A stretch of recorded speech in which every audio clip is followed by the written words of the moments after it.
sponsored by the Securities and Exchange Commission of Nigeria. Nigeria's government has set in motion several programs to drive the growth of small and medium-sized businesses. From agriculture to ICT, the government is addressing common challenges like funding, skills acquisition, and mentoring. Success stories include cinema company Filmhouse, which got off the ground with cheap debt provided by the federal government. But success stories seem to be few and far between. With an unemployment rate estimated at close to 30%, many say the impact must be wider for it to be truly significant. We spoke to Ugo Ikemba, a venture capitalist and commissioner in the reconstituted board of the SEC, to hear his thoughts on what Nigeria can learn from other countries about preparing SMEs for business and providing capital to small businesses. Most countries have just taken an institutionalized approach to creating capacity and building the small business enterprises, which, every study has shown us, has created the majority of jobs in every country. So when I say institutionalized approach, it's sort of a system that comes directly from the government. Because yes, you can leave it to the private sector, but you do need government participation and government input, and government puts in a certain level of discipline and level playing field that is required. So, for instance, what have they done in India? In India, they have what they call an entrepreneurship development program. Again, it focuses on capacity building across the board. First, build the capacity, then put money in the hands of people to invest in businesses, and then make sure that the capacity is sustainable.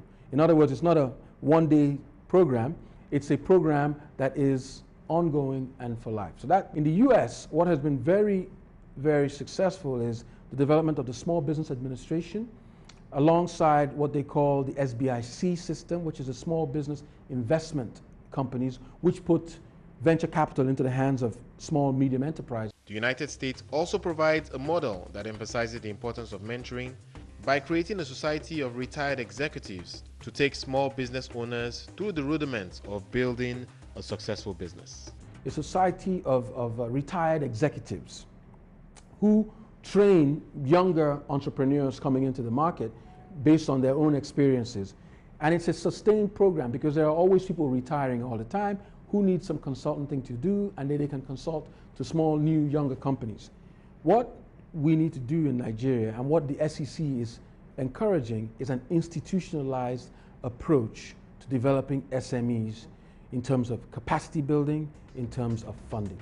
Elements of this institutionalized approach can be seen in the ICT Ministry's programs that have set up innovation hubs to groom technology companies. The ministry has also created a special venture capital fund to finance these businesses. And while the success of these projects are monitored, Nigerian entrepreneurs are struggling to find VC or PE investors that are ready to take startup risk. I think there's a strong, aversion to risk, which is what it should be in the first place. You see a great business idea, you take risk on it. But here, it doesn't quite work like that. They almost back what they're sure of. Maybe the oil guys, maybe the hotels, bank telcos, because those are established already. But in terms of new business, startup, there's almost a withdrawal from those. Let's see how it happens first. My personal experience, speaking to a number of them, is, okay, you set up 6 months later, once you're open, come back to us, we'll talk. Most VC and PE practitioners, however, say the problem is that many companies are simply not prepared for venture capital. We see a lot of deals, but most of the deals we see are not bankable. They're not ready. The companies are either their books are not in a state where investors can be happy with. They haven't got proper business plans. And so we find a lot of the process is, when we find good deals, that we spend a lot of time actually working with the companies to get either their processes or their accounts so that it's actually bankable. And that's part of the problem. I think a lot of other issue is that there's very little support for a lot of companies in Nigeria. So a lot of entrepreneurs, they're not sure what they need to do to get investors in. Typically a venture capitalist looks at somebody and says, is this person going to succeed with or without my money? And if the answer is yes, they put the money. So it's not the money that's important, it's actually the SME or the entrepreneur that's important. Again, it comes down to an issue of, is my investment going to disappear? Can I take a risk with this person? And the difference again between programs that have been set up by the central bank had a program, a SMICE program, where 10% of their PBT was put into small, medium enterprises. It was a good program and it was well conceived, but it had some issues. The shortcomings were banks are not in the business of sitting side by side with an entrepreneur and helping them to grow the business. However, venture capitalists, fund managers, private equity fund managers, we hold the hand of the entrepreneur. In one hand we put money, and in the other hand we hold their hands and say, okay, let's go together. Let's raise this business. And then we look at what are the deficiencies of this entrepreneur, what are the strengths of the venture capitalists, and when it's congruent, we help them along. Nigeria's new Securities and Exchange Commission board, under the guidance of Director General Aruma Ote, recognizes the need to promote the growth of venture capital funds that will provide the capital for small businesses to grow.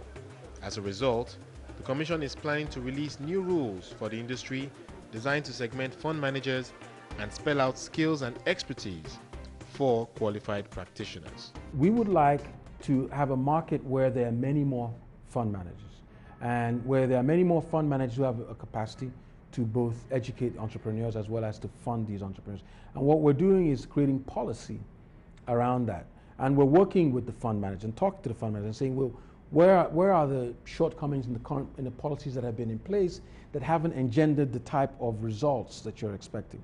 And by talking to these fund managers, we're getting ideas. We're also sitting back and looking at what's happening in other countries, as you previously asked me, and saying, okay, let's create policy around that. And there are a series of policies that will be coming out in the coming weeks and months that will strengthen the venture capital industry, broaden access to funding for entrepreneurs, SMEs, small business enterprises, and I think at the end, create what we think will be an engine for job creation in the country. One of the issues that they will address is the size and quantum of funding that a venture capitalist has to raise, or a fund manager has to raise to participate. Actual capital. So, you know, these numbers will vary, and I don't want to give specific numbers because the policy is still in the works, but we don't want venture capitalists with small pools of funding who don't have the capacity to actually fund projects. But we don't want them to have too large a pool of capital and without the requisite skills coming along. So one of the things you see is something that defines not only the length of time it takes to raise a fund, but also defines the quantum and size of the fund. The other thing that we are very, very passionate and we find to be very important is the expertise and the expertise of the venture capitalist and the track record of the venture capitalist. We feel it's important that this is not something that is for everybody. As nice as it sounds to become a venture capital fund manager, there's an expertise level that is required, a skills level that's required, and there are qualifications that you have to have. Regardless of any rule changes, the growth in Nigeria's venture capital industry is unlikely to slow down significantly, as more and more investors seek to invest in entrepreneurs building successful businesses in the country.